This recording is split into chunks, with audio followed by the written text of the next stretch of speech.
Sebastian Major is the creator and host of Our Fake History. He's a teacher, musician, and storyteller who is passionate about all things weird and wonderful from the past. Since launching Our Fake History in 2015, the podcast has been recognized as the best educational podcast at the 2018 Podcast Awards. I think that's a good enough introduction to get us started, and I will now fade into the background. Sure. The next 20 minutes.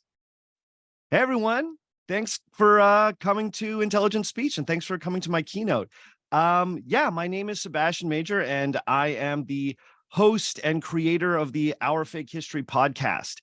If you don't know the show, the tagline is that it's the podcast where we explore historical myths and try to determine what's fact, what's fiction, and what is such a good story that it simply must be told. Today, I want to start with one of those incredibly sticky stories from the past that, as the kids were so recently saying, lives rent-free in my brain. So let's start by going back to the 16th century. There's a story that in 1519, the Spanish conquistador Hernan Cortés made a shocking decision that forever changed the fate of the Americas. We're told that not long after landing in the Yucatan Peninsula and founding the first Spanish town in that region, the Captain General uncovered a mutiny. You see, Cortés had no real authority to found this new settlement. In fact, the act could potentially have been interpreted as treason, as Cortés was boldly overstepping the purview laid out by his superior, Diego Velázquez, the governor of Cuba. So a group loyal to Velázquez and suspicious of the ambitions of Cortés started discussing a revolt. But Cortés caught wind of this treachery. Acting fast, he swiftly and brutally punished the ringleaders before a true mutiny could take root among his troops. What was clear is that some among his party felt like this adventure to the mainland had already gone on long enough. But for Hernan Cortés, this was just the beginning. He needed to make a statement that would illustrate to this band of adventurers the true scope of his ambitions on the continent. So, we're told that Hernan Cortés ordered that all of the ships that brought his small army of conquistadors to the Yucatan from Cuba should be run ashore and set on fire. The story goes that Cortés's men were forced to watch as the ships were burned on the beach that day. The message was crystal clear. There was no easy way out of this expedition. From here on in, it would be conquer or die. Now, the tale of Cortés burning his ships has gone down as one of the most dramatic examples in history of an individual shredding their backup plan. The fact that Cortés was ultimately successful in destabilizing the region and toppling the Aztec or Mexica Empire is sometimes credited to his all-or-nothing, do-or-die mentality. Some would have us believe that Cortés was a man who was not concerned about possible contingencies. The fact that he had no safety net was not only a potent motivator, but it helped ensure the loyalty of his soldiers as they ventured ever deeper into the heart of Mexico, or so the tale goes. But the story of Cortés burning his ships is a textbook example of a historical myth. It's a colorful exaggeration of the verifiable historical facts, done specifically to help construct a narrative about the conquest of Mexico. As some of you might know, on my podcast, Our Fake History, I look at how and why these types of narratives are created. And I think the story of Cortés burning the ships is one of the most potent examples of what I'm going to call, for the purposes of this talk, the no contingencies myth. This is the idea that a backup plan can be a hindrance or something that can keep a person from taking the risks necessary to succeed. The no contingencies myth is sometimes employed to encourage ambitious young people to follow their dreams, bet on themselves, take big swings.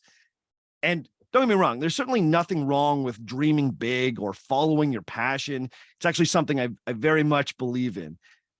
But the idea that many of history's true visionaries had no backup plan is a narrative that's worth challenging. Now, I'd like to use the time that I have today to look at some of the historical figures who've come up on my podcast over the years, whose historical reputation has been shaped by their relationship with contingency plans or lack thereof. Now, to be very clear, my sample size here is small. So in no way should these observations be taken as any kind of definitive statement on this. But what I've found in my few years researching historical myths for my podcast is that some of those figures who are lionized for throwing caution to the wind and jettisoning their backup plans were, in reality, shrewd planners who rarely put all their eggs in one basket. Conversely, other figures who truly did go all in on a gambit were often forced to lie or exaggerate their success precisely because they had not planned for contingencies. First, let's return to the case of Hernan Cortés. As I mentioned, the story of Cortés burning the ships is a colorful exaggeration that I think obscures the Captain General's inclination to save something for a rainy day. The story of the burnt ships is not a complete fabrication, but it's been hugely exaggerated. It is true that Cortés scuttled his fleet after he put down the first attempted mutiny, not long after he arrived in the Yucatan Peninsula. But it's also worth knowing that Cortés's fleet was not in the best shape. Many of the ship's hulls had become worm-eaten and were in serious need of repair. This made the decision to scuttle the ships a little easier. These weren't brand new Spanish galleons fresh off the line. But critically, this scuttling was done very carefully and thoughtfully. Everything that could potentially be used again was taken off of the ships and stored in Cortés's newly founded settlement. We're talking cannon, powder, shot, all the ship's tackle, ropes, sails, and any timber still considered useful. The ships weren't impetuously burned to theatrically make a point. These ships were deconstructed piece by piece, and anything that was deemed potentially useful for the future was saved, just in case they might need it. Flash forward 2 years to 1521. Cortés and his army of indigenous allies are beginning their siege of the Mexica capital, Tenochtitlan, which was built on a group of islands in the middle of Lake Texcoco. This was connected to the mainland by heavily defended causeways. Now, key to taking the city was controlling that lake. To that end, Cortés had his master shipbuilder construct 13 sloops. These are small European-style sailboats, each outfitted with a cannon or other gunpowder weapons. These were eventually launched on Lake Texcoco, where they did battle with the Mexica in their canoes. Now, these boats were largely constructed and outfitted with materials that had been salvaged from those original ships that myth would have us believe were burnt 2 years earlier. In other words, one of the best remembered myths about shredding your backup plan could actually be read as a story about careful saving, paying dividends down the road. Now, don't get me wrong, this story isn't meant to valorize Cortés, who's a historical figure I don't find to be particularly sympathetic. I only hope to illustrate that the ultimate tale of a man who threw caution to the wind and refused to consider the possible contingencies is out of step with the historical facts. If I was to speculate, I think there's a certain romance to the idea of all the eggs being put in one basket. We like the drama of the do or die moment. So much of our heroic fiction is structured around this idea. But I think we sometimes impose this narrative when it doesn't make logical sense. We like that narrative structure when it amps up the heroism in a tale, but we also enjoy it when it enhances the tragedy. For instance, a few seasons back, I explored the historical myths that have grown up around the destruction of the Great Library of Alexandria. Now, to be sure, there was an impressive library in Alexandria, Egypt, that flourished during the reign of the Ptolemies. And indeed, it was regarded as one of the finest learning institutions in the ancient world, with a truly remarkable collection of scrolls. The story goes that at some point in our history, the Great Library of Alexandria was destroyed by fire. As a result, a priceless collection of humanity's accrued wisdom to that point was lost. This loss, we're told, set humanity's scientific progress back by centuries. The novelist Matt Haig once romantically summed up this idea when he wrote, quote, "If the Library of Alexandria had never been burned to the ground, it's possible to imagine that we would have built on the achievements of the ancient Greeks to greater and earlier effect. And therefore, it could have been in the time of a Cardano or a Newton or a Pascal that we first put a man on the moon. And we can only wonder where we would be. And at the planets we would have terraformed and colonized by the 21st century, which medical advances we would have made. Maybe if there'd been no dark ages, no switching off of the light, we would have found a way to never grow old, to never die." End quote. I love that one. This might be the ultimate tragic manifestation of the no contingencies myth. The idea is that the ancient world kept all of its accrued knowledge in one place, and then that one place was tragically destroyed. Had it survived, we would have been walking on the moon by the 1700s, and by now, we surely would have terraformed other worlds. But everything about this is ridiculous. First, it suggests that the only ancient people doing any learning or making any scientific breakthroughs were folks living around the Mediterranean. It completely ignores all the innovations in math, science, architecture, and philosophy going on in places like China and India, just to mention two of the most obvious examples. Losing everything from the Greeks would be tragic, but it wouldn't reset humanity to zero when it comes to scientific discovery. But, okay, even if we narrow our focus to the accrued wisdom of the ancient Mediterranean, it's wild to me that people seriously believe that there was only one library in the region where absolutely everything was kept. This was very much not the case. In its heyday, the Great Library of Alexandria may very well have been the most impressive single collection of books in that part of the world. But that doesn't mean it was the only collection of books. Libraries, both public and private, existed all over the ancient world. There were many large libraries operating around the time that Alexandria's library was allegedly consumed by fire in 48 BC. The Syrian city of Pergamum was home to a library that famously rivaled Alexandria's in the same time period. Many of Rome's famous citizens kept huge collections of books for both their own edification and as a type of status symbol. Think of Jay Gatsby's meticulously appointed but untouched library in The Great Gatsby. The Roman dictator Sulla reportedly had a huge collection of private scrolls managed by a personal librarian. Many of those scrolls had been looted from Greece during his many military campaigns. Turns out there were libraries there too. The point is that all the eggs were not in one basket. Finally, there's good reason to believe that the Great Library of Alexandria was not destroyed in one cataclysmic fire. Interestingly, there are 3 and possibly 4 well-known stories about the destruction of the Great Library that are set many hundreds of years apart. It's been written that the library was destroyed accidentally by Julius Caesar in 48 BC.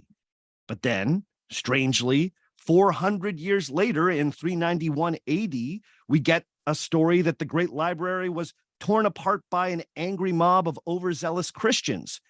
Still stranger, we get another story set 250 years from that in 642 AD, when we're told that the contents of the Great Library were finally cast into oblivion by the conquering Muslim Caliph Omar.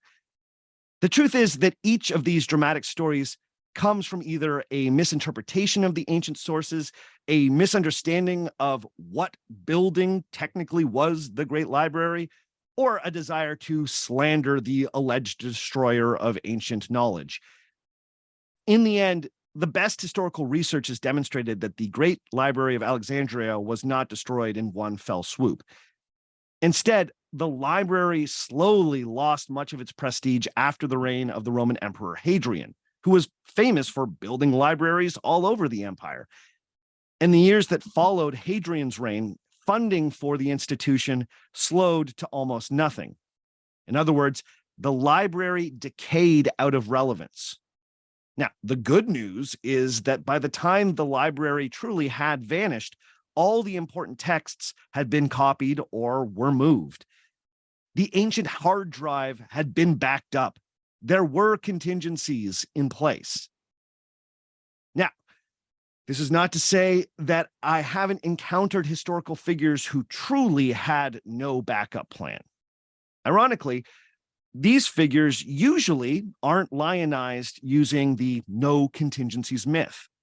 Unlike Cortés, whose mythical shredding of the backup plan has become an essential part of his historical reputation, in my reading, many of the people who truly were operating with no plan for contingencies aren't really remembered for that. In some cases, these people are valorized for the exact opposite. They're celebrated as visionaries who could see something that most other people simply could not. I think the best example of this is the admiral of the ocean sea himself, Christopher Columbus.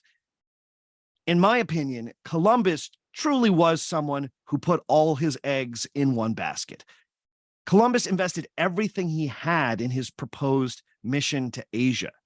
He spent years pitching this enterprise to various European monarchs to no great effect. He essentially paused what had been a reasonable career as a sailor and a maritime trader to follow the Spanish court around the country in hopes that he might be able to convince someone influential that his idea was worth investing in. When he finally won over the right people at court and got the support he needed to attempt his westward crossing, a lot was riding on it. Now, the myth would have us believe that Columbus was a visionary who saw something his contemporaries could not see. The world was round, and therefore a Western route to Asia that naysayers deemed impossible surely existed. The truth is that all of Columbus's educated contemporaries accepted that the world was round. What they took exception with were Columbus's guesses at the size of the planet and the westward distance from Europe to Asia. The experts who dismissed Columbus's plan did so because they thought that he had underestimated just how far the shores of Asia were from the western coast of Europe. The myth would have us believe that Columbus's journey in 1492 proved the naysayers wrong, but it actually proved them right.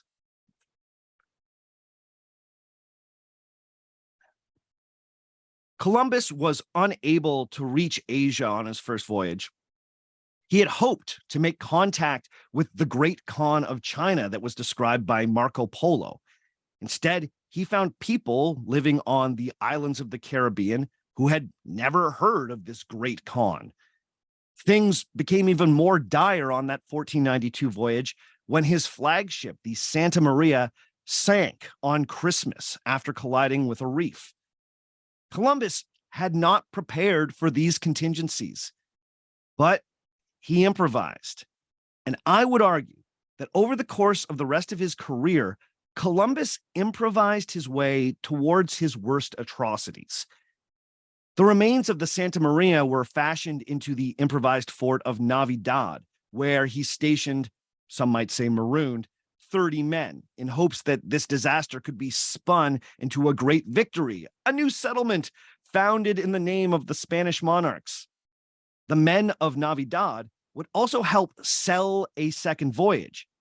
At the very least, he needed to return to get those guys. But here's the thing.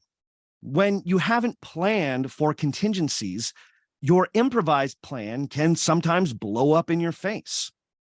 By the time Columbus returned to Navidad, he discovered that all 30 of the men he'd left there had been killed, after they'd gone on a tear, robbing and sexually assaulting the people of Hispaniola. That's the island that is today Dominican Republic and Haiti. I would argue that this part of the Columbus story is underreported. Columbus was so eager to spin what could be understood as a failure to reach Asia into a great success that he grossly exaggerated how much gold there was to be found on Caribbean islands like Hispaniola. The new pitch was that while he may not have found the Asian mainland on this first journey, he had found islands of gold that he had claimed for the King and Queen of Spain.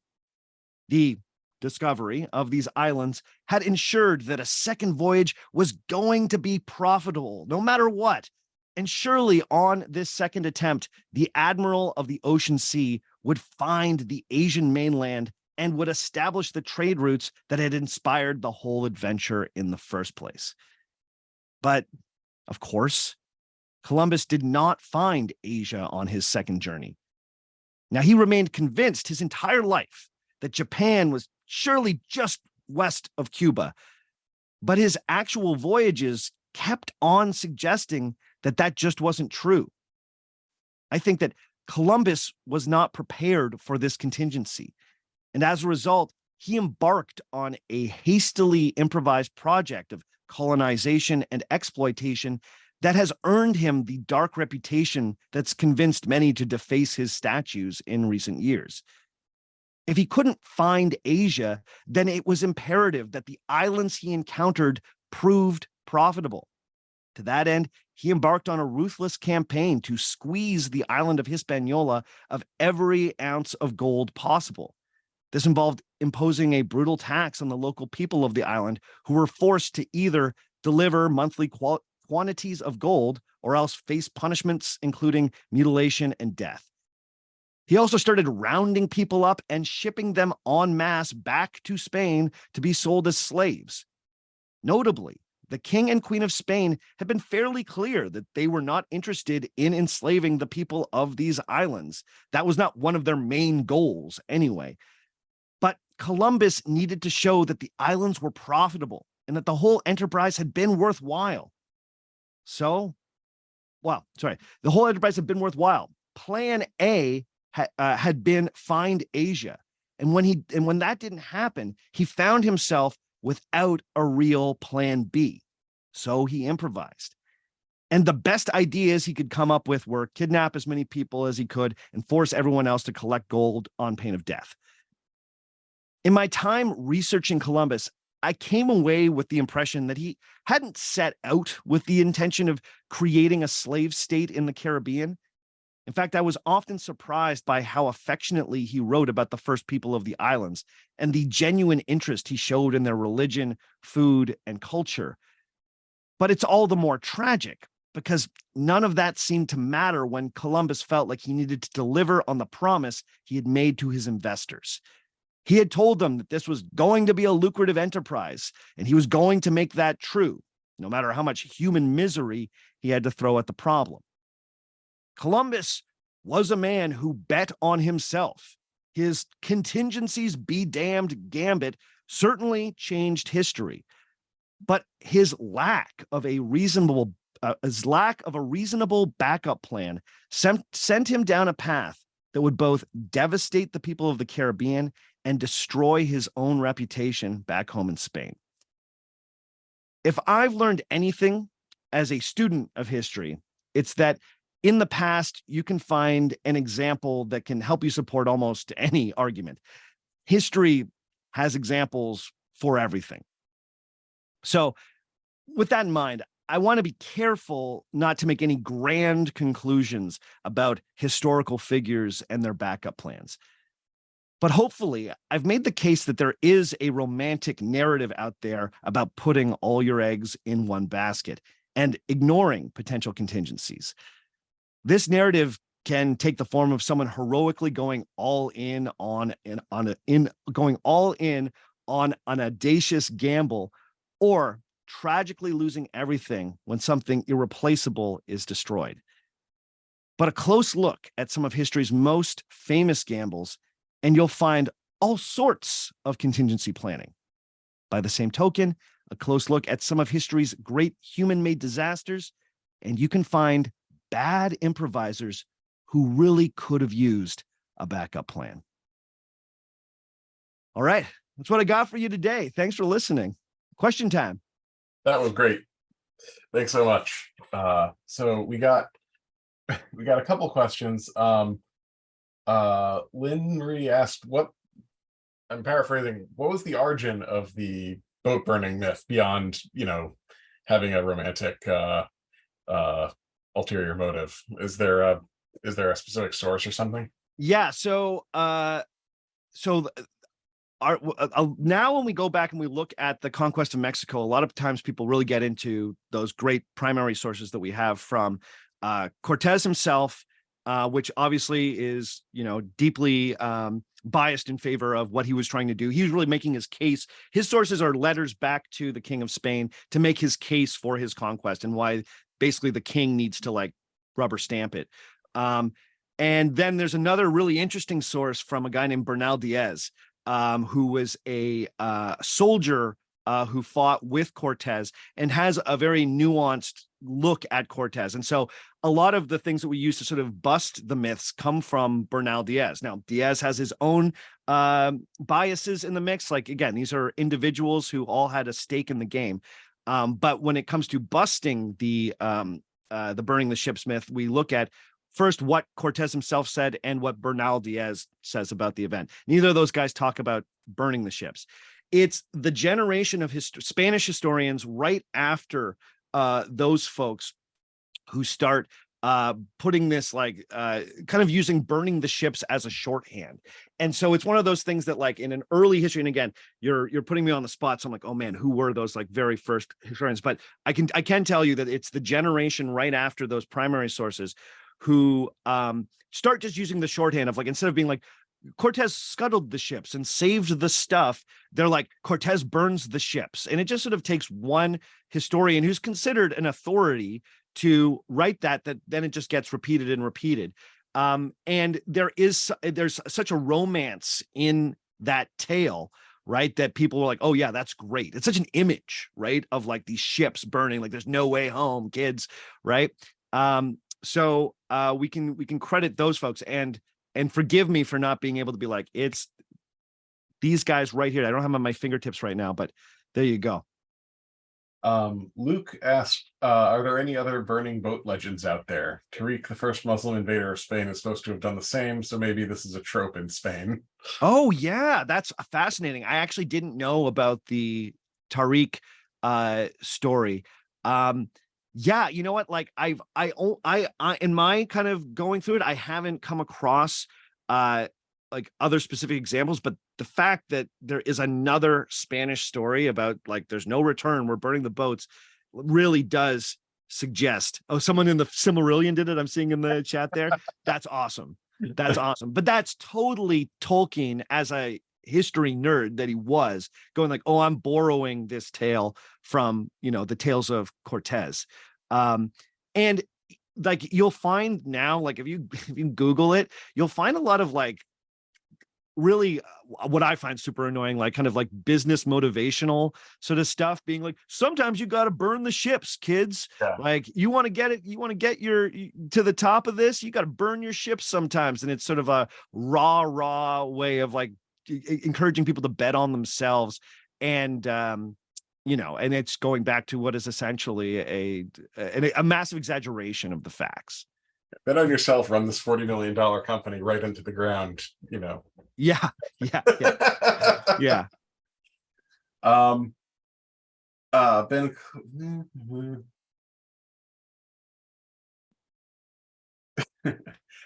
Clark said, I feel like this is the kind of thing that would should open up my chat over here. I feel like this is the kind of thing that would happen in war period dramas a lot. Noga said the 3 cases of burning of the Library of Alexandria were all of them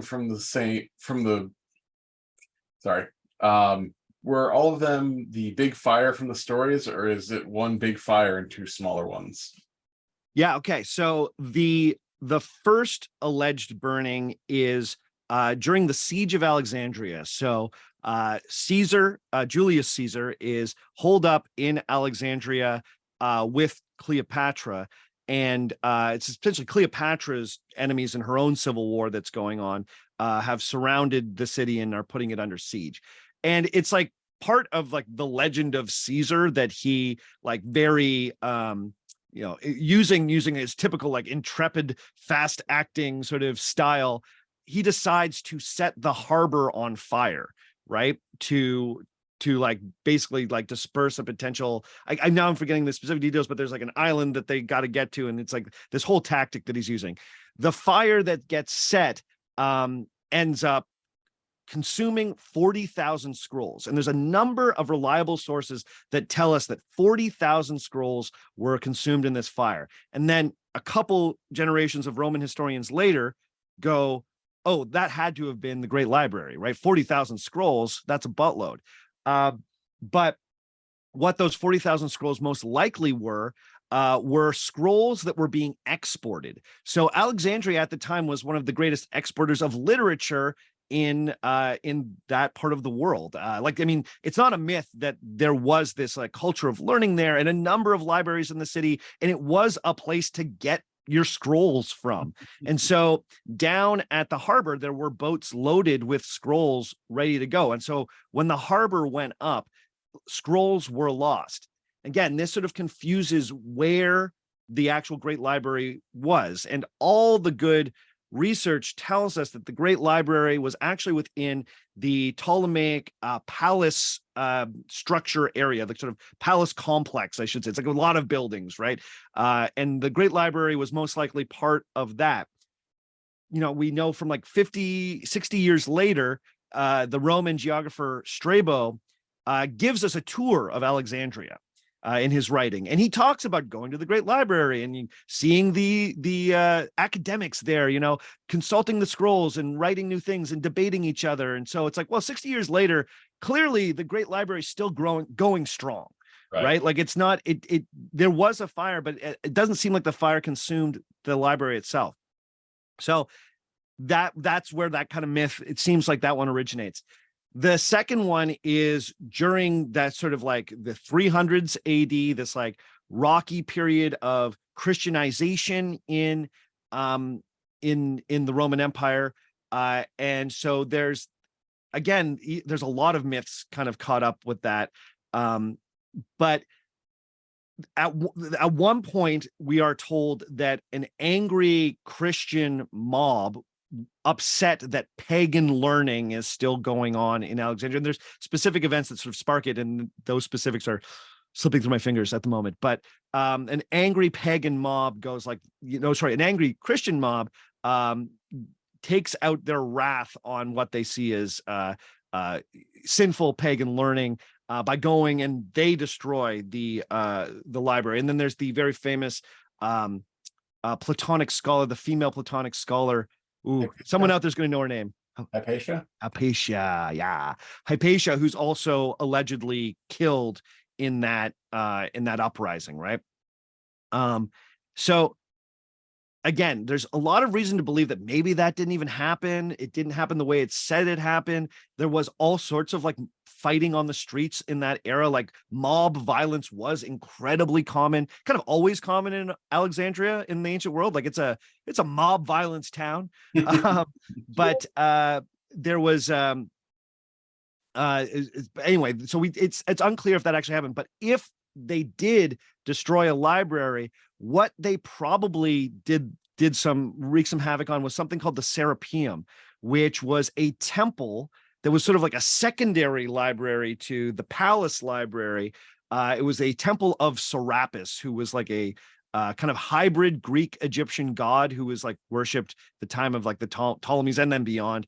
And so the Serapeum, which was the temple of Serapis, also was a library. And so if that story can even be trusted, and there's lots of reasons to think that maybe it shouldn't be, then that they took out their wrath on the Serapeum. So even if it's completely true, they went after something different than what we think of as the Great Library. And then finally, I know this is a long answer, but there's a lot to talk about here.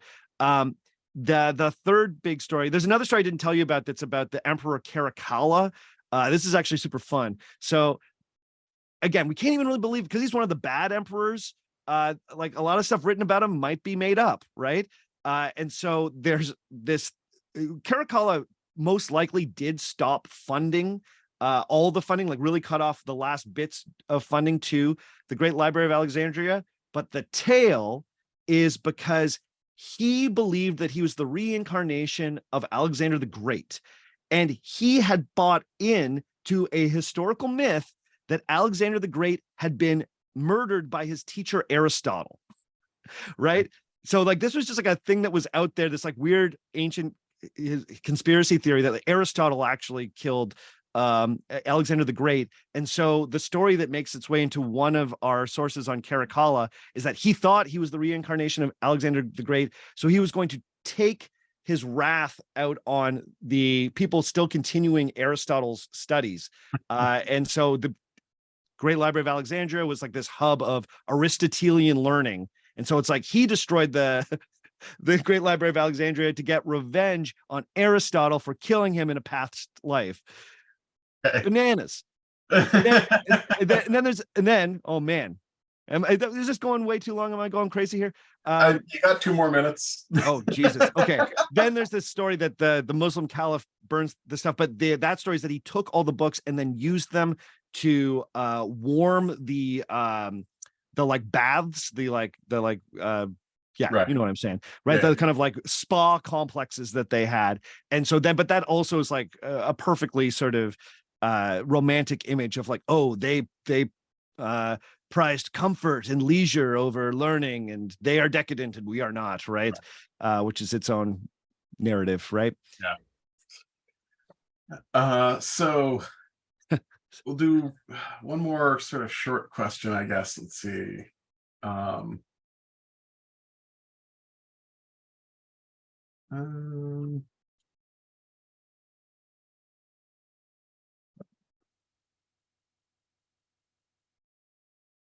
Well, you know what? Let's these are all long questions, so let's just say we're good. I'm just looking at that comment about the Serapeum, and yeah, right on. No, and that is an important point, that like this tale about Christian or Islamic fanatics destroying the library, both are probably not true, and they did encourage learning, and like Ptolemaic and Aristotelian thinking were thoroughly incorporated into both religions. And it was not really in the spirit of either religion at the time to do that. How many guitars do I own? You're looking at them. I just got the 3. And I got the Fender Telecaster. I got a Gretsch semi-hollow Electromatic. And then my acoustic is just an old-fashioned Yamaha 335 that I've had since I was 14. And you know what? I just can't get rid of it. It's like it's an old banger, but she does me well, you know? All right. Well, thank you so much for telling us all about your guitars and the other stuff. Yeah. Thank you, everybody, for joining us in this session. It was a great time. Thank you for all your questions, even if we didn't quite have time to get to all of them. Thanks, Sebastian, and I'll move on to our next sessions. Right on. See you later. Bye-bye.